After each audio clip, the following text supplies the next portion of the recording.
ఓం శ్రీ గురుభ్యో నమ. ఓం శ్రీ మాత్రే నమ. జూలై 27 నుంచి డిసెంబర్ 11వ తారీఖు వరకు కూడా శని వక్రగతిలోకి వెళ్ళిపోతున్నాడు. అంటే రెట్రోగ్రేడ్లోకి వెళ్తున్నాడు. శని జూలై 27 ఉదయం పూట 7:50 నుండి ప్రారంభమై వక్రగతి డిసెంబర్ 11వ తారీఖు రాత్రి 12:02 వరకు, అంటే రమారమి 138 రోజుల పాటు శని అదే మీనరాశిలో ఉత్తరాభాద్ర రేవతి నక్షత్రంలో వక్రగతి పొందటం వల్ల మేషాది ద్వాదశ రాశుల వాళ్ళకి ఎలాంటి ఫలితాలు జరగబోతున్నాయి.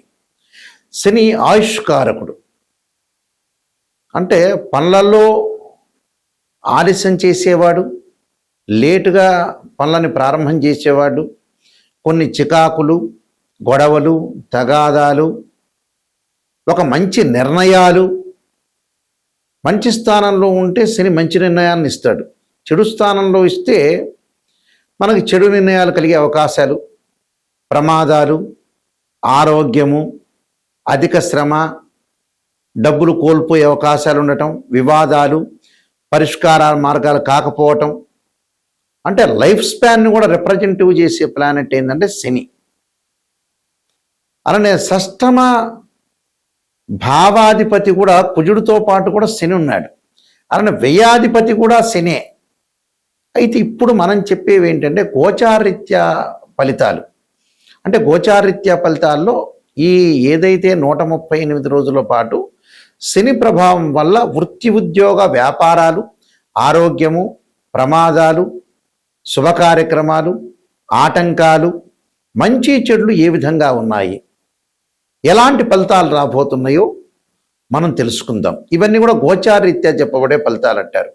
గోచారరీత్యా చెప్పబడే ఫలితాల్లో ఒక జాతకుడికి వాళ్ళ రాశి దగ్గర నుంచి 3వ స్థానంలో శని ఉంటే మంచివాడు, 6వ స్థానంలో ఉంటే శని ఉంటే మంచివాడు, 11వ స్థానంలో శని మంచివాడు అవుతాడు. మరి వివిధ ద్వాదశ రాశుల వాళ్ళకి ఎలాంటి ఫలితాలు జరగబోతున్నాయి? ఎల్లాటి శని, అర్ధాష్టమ శని, అలానే అష్టమ శని, కంటక లేదా పొంగు శని, జన్మశని, ద్వితీయ స్థానంలో శని, వ్యయ స్థానంలో శని, దాన్ని ఎల్నాటి శని అంటారు. అంటే శని యొక్క ప్రభావం ఏ విధంగా ఉండబోతుంది, ఎలాంటి పరిహారాలు చేసుకోవాలి, ఎలాంటి పరిహారాలు, ఎలాంటి నిర్ణయాలు తీసుకోవడం వల్ల మనకి మంచి జరగబోతుంది అనే విషయాలన్నీ కూడా ఒకసారి మనం తెలుసుకుందాం. తెలుసుకునే ముందు ద్వాదశ రాశుల వాళ్ళందరికీ కూడా ఎలాంటి ఫలితాలు జరగబోతున్నాయో తెలుసుకుందాం, ఎలాంటి పరిహారాలు చేయాలో తెలుసుకుందాం. సింహరాశి వారికి శని వక్రగతిలో ఉండటం వల్ల ఏ విధంగా ఉండబోతుంది? సింహరాశి వారికి భార్యాభర్తల మధ్యలో కొద్ది జాగ్రత్తగా ఉండాలి. అంటే స్థానచలనము, బదిలీలు, మార్పులు జరగటం, ఇబ్బందులు కలగటం, ఇంటిలో జీవన విధానంలో కొన్ని లోటుపాట్లు, బంధుమిత్రులతోటి మాట పట్టింపులు, భార్యాభర్తల మధ్యలో చిన్న చిన్న కలహాలు రాకుండా చూసుకోండి. మహాభయాన్ని కలిగించే విషయాలు కొన్ని ఉంటాయి, అలానే ఆందోళన చెందాల్సిన పని లేదు. వృత్తి ఉద్యోగాల విషయంలో వీళ్ళ విషయంలో కొంత ఎలిగేషన్స్ రాకుండా, చర్చనీయ అంశాలు రాకుండా చూసుకోండి. దూర ప్రాంతాల్లో నివసించడం ఒకటి, మనస్సుకి శాంతి తగ్గే అవకాశాలు ఉంటాయి. సైకలాజికల్గా మెంటల్లీ డిజార్డర్ జరిగే అవకాశాలు ఉంటాయి.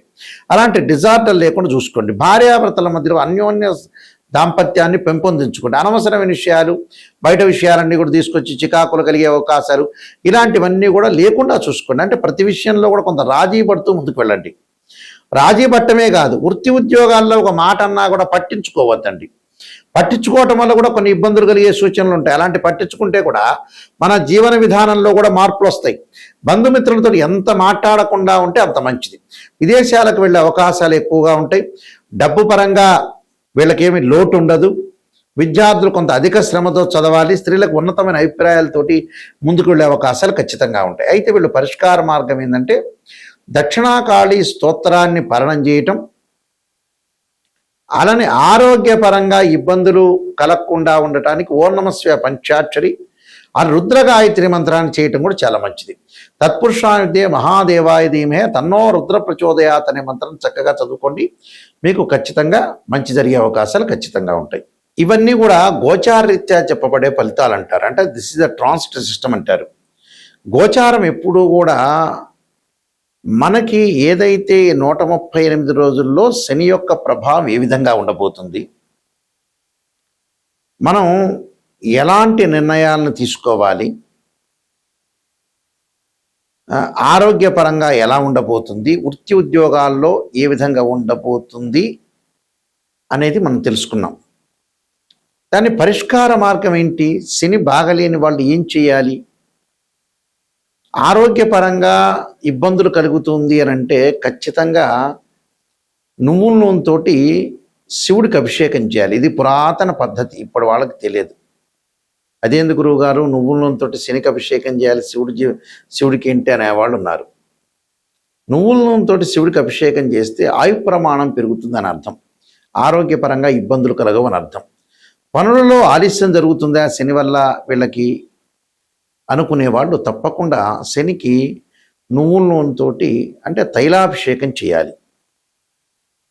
అలానే శని యొక్క ప్రభావము జన్మశని ఉన్న వ్యక్తులు ఎవరైతే ఉంటారో, జన్మశని ఎవరికి ఉంది అని అంటే ఆ జన్మశని ఉన్న వ్యక్తులు ఎవరైతే ఉంటారో అలాంటి వ్యక్తులు వాళ్ళు చేయాల్సిన విధానం ఏంటంటే శని జపం చేపించటం కానీ 19,000 సార్లు బ్రాహ్మణులతోటి, అలానే శని హోమాన్ని చేయటం మంచిది. అలానే ద్వితీయ స్థానంలో శని ఉన్నారనుకోండి, ఉదాహరణకి ద్వితీయ స్థానం వాళ్ళ రాశిరీత్యా ద్వితీయ స్థానంలో శని ఉంటే తప్పకుండా శని హోమాన్ని, శనికి పంచామృతాలతోనే కాకుండా పండరసంతో చెరుకు రసంతో కూడా శనికి అభిషేకం చేయాలి. ఖర్చులు అధికమవుతున్నాయి, సంపాదన శ్రమకు తగ్గట్టు ఫలితం లేదు, మాకు శని వ్యయ స్థానంలో ఉన్నాడు, ఖర్చులు బాగా పెరిగిపోతున్నాయి అనే వ్యక్తులు తప్పకుండా వాళ్ళు శనికి అంటే ఒక నలుపు శివలింగం ఉంటుంది, బ్లాక్ స్టోన్ శివలింగం, దానికి అభిషేకం చేయాలి. రుద్రాభిషేకం చేయటం వల్ల వాళ్ళు ఏదైతే అనుకుంటున్నారో ఆ పనులన్నీ కూడా జరుగుతాయి, ధనపరంగా ఇబ్బందులు కలగకుండా కూడా ఉంటుంది. అలానే అష్టమ స్థానంలో శని ఉన్న వ్యక్తులు కూడా శివుడికి పంచామృతము, పండ్లరసము, చెరుకు రసము, అలానే నువ్వుల నూనెతో అభిషేకం చేయాలి. చతుర్థ స్థానంలో అంటే అర్ధాష్టమ శని ఉన్న వ్యక్తులు తప్పకుండా వాళ్ళు శనికి సంబంధించిన అభిషేకాలు, శనికి సంబంధించిన కవచము, శని స్తోత్ర పారాయణాలు, శని జపము ఇలాంటివి చేసుకోవడం చాలా మంచిది. అలానే కంటక లేదా పొంగు శని అంటారు, వృత్తిపరంగా ఇబ్బందులు కలుగుతుంటాయి వాళ్ళకి. అలాంటి వ్యక్తులు తప్పకుండా నువ్వులు దానము, నల్ల వస్త్రము, అలానే శనితో ఏదైతే శనికి ప్రీతికరమైన నల్ల నువ్వులు బెల్లంతో చక్కగా పదార్థాలు ఉండల్లాంటివి తయారు చేసి మనం ఇంట్లోనే తయారు చేసి ఏదైనా దేవాలయంలో ప్రధాన అర్చకులకు ఇస్తే భక్తులందరికీ కూడా వితరణ చేయటం వల్ల కూడా శని యొక్క దోషం పోతుంది. ఇక చాలా మంచి పరిహారం చెప్పబోతున్నా ఇక్కడ నేను, పురాతన పరిహారం, ఇది ఎవరికి కూడా తెలియని పరిహారం, చాలా పాత రోజుల్లో బ్రాహ్మణులకు మాత్రమే ఆ పరిహారం, పెద్ద మనుషులకు మాత్రం తెలుసు. అలాంటి పరిహారం ఏంటంటే శని యొక్క దోషం ఉన్న వాళ్ళకి అద్భుతమైన పరిహారం ఇది. ఏమిటి అని అంటే శనివారం రోజున చక్కగా మనం ఆంజనేయ స్వామి దేవాలయం కానీ శివాలయంలో కానీ ఏదన్నా ఒకదాన్ని మీ దగ్గరలో ఉన్నదాన్ని ఎంచుకొని, మన ఇంటిలో బియ్యం ఉంటాయి, ఆ బియ్యాన్ని దంచుతే ఏమంటారంటే నూకలైనవి అంటారు. ఆ నూకలు, అలానే నల్ల నువ్వులు అంటే ఒక చెంచా నూకలు, ఒక చెంచా వచ్చేటప్పటికల్లా నల్ల నువ్వులు, ఒక చెంచా పంచదార, చక్కెర, అది వేసుకొని ఒక చిన్న పొట్టం లాంటిది మనం కట్టుకొని ఒక కవర్లో కానీ ఒక ప్యాకెట్లో కానీ పెట్టుకొని ఈ శివాలయంలో కానీ ఆంజనేయ స్వామి దేవాలయంలో ఒక 21 సార్లు ప్రదర్శన చేయాలి. 21, 54, 108 లేకపోతే 11, మినిమం 11 ప్రదక్షిణ అంతా కూడా చేసి వచ్చిన తర్వాత తీర్థప్రసాదాలు తీసుకోకముందు మనం ఏదైతే తీసుకున్నామో ఆ పదార్థాన్ని అంటే నువ్వులు, అలానే నూకలు, అలానే పంచదార నల్ల చీమలకు పెట్టాలి ఒకవైపు పెట్టి. అంటే ఒకవైపున అవి మనం పొట్లమంతా ఇప్పదీసి ఎక్కడైతే ఆ టైంలో నల్ల చీమలు ఉంటాయో ఆ నల్ల చీమల దగ్గర వేయాలి. ఒకవేళ కనపడలేదని అంటే కూడా ఒక మూలకు వేసి వెళ్ళి రావటం మంచిది. ఆ మూలకు ఒక మూల ఏదో ఒక మూల ఎక్కడొక్కడ దేవాలయంలో చీమలు ఉండకుండా ఉండవు. ఆ చీమలకు పెట్టడం వల్ల శని దోషం అనేది తొలగిపోతుంది. అయితే దీనికంటే ముందు తలస్నానం చేయాలి. సబ్బుతో కానీ షాంపుతో కానీ తలస్నానం చేయాలి. ఒంటి మీద సబ్బును రుద్దుకోవచ్చు, తల మీద మామూలు స్నానం చేసి శివాలయం కానీ ఆంజనేయ స్వామి యొక్క ఆంజనేయ ప్రదక్షిణాలు చేసి అది పెట్టి అప్పుడు తీర్థప్రసాదాలు తీసుకోవాలి. ఆ రోజున